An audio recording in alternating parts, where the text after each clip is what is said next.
weirds me out. He wasn't the person I thought he was. I was just wondering, who are you?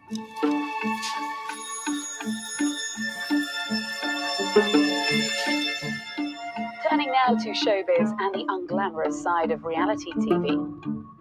30 grown men and women gave up their jobs and homes for a year to be in a reality TV show that doesn't exist.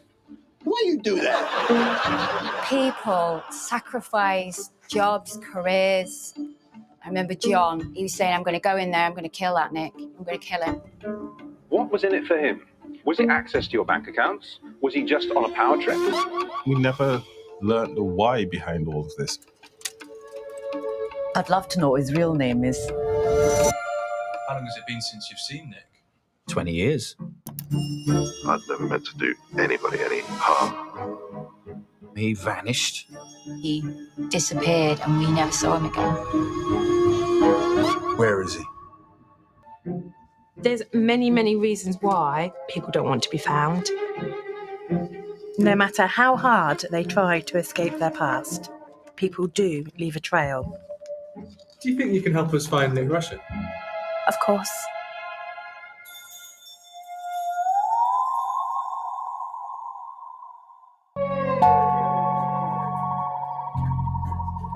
If what happened in 2002 happened now, you'd be straight on the internet checking it out. Nowadays, everyone's like, scam.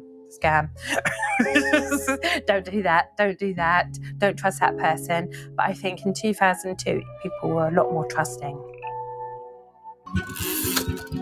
All rights in all aspects of the project reserved by Nikita Russain.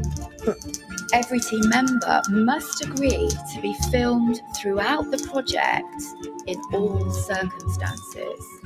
We were expected to make ourselves available for a year. Every team member is required to produce and submit to the project leader 2 A4 sides of typed diary minimum every week. Nikita had given it to us with the demand that we sign it, and thus sign away our right. Any member of the project may leave at any time. However, this will necessitate the forfeiture of all and any monies. The biggest talking point was the fact that we were expected to open an account and all the monies from the activities were to be deposited into that account. No monetary transaction may ever be made except with the authorization of the project leader. We were making our own prize money, and then we were putting this all in a bank account that Nick Russain would have access to. This is a great way. Lucy looks at the contract for the first time. Yes. Present account, GTC. This case was a little bit tricky. To find him, we needed to establish who he actually was.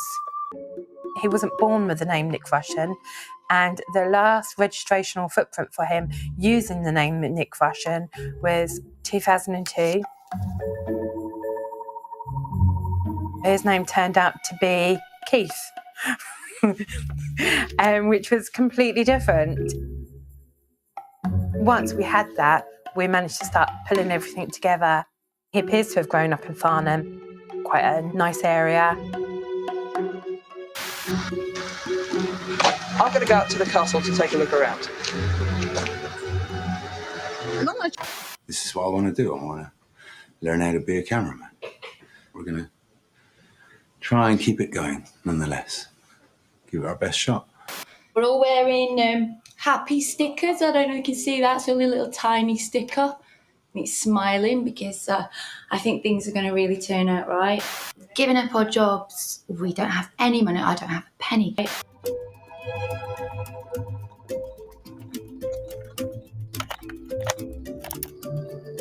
This team seemed to be making the right sort of moves.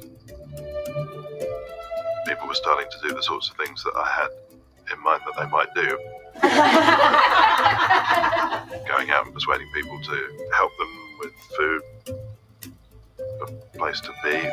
Flags and sandwiches. These were the first steps. some cases come in and you know you're going to find them straight away. With this case, it wasn't like that. I think you need to be nosy. You need to be methodical. I found several name changes. People change their name for many, many reasons. Maybe he didn't like who he was.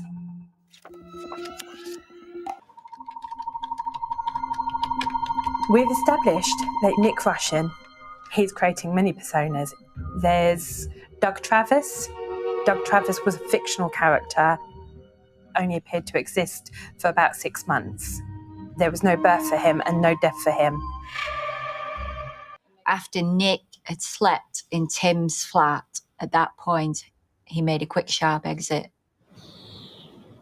I think he'll come back. I think he's still got some bizarre hope of this working, which I don't think's. His arms has been on all day since he left. He's gone. He's done a runner.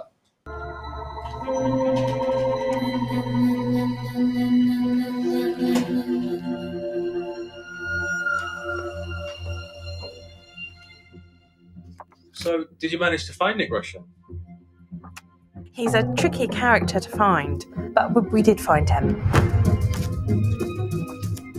After 2002, he went a little bit underground. But I found a photograph online, and I was like, that's him. He's now called Nick Quentin Wolfe. I want to get into his head and see what he's all about. How much desk have you got in? Is it just one? No. Right. Okay. So you can see all this area, can you? But not here. Okay, so. Now that we found him, he has the opportunity to come out and explain himself. Do you look in any particular direction? To come and say, this is why it happened. Hello.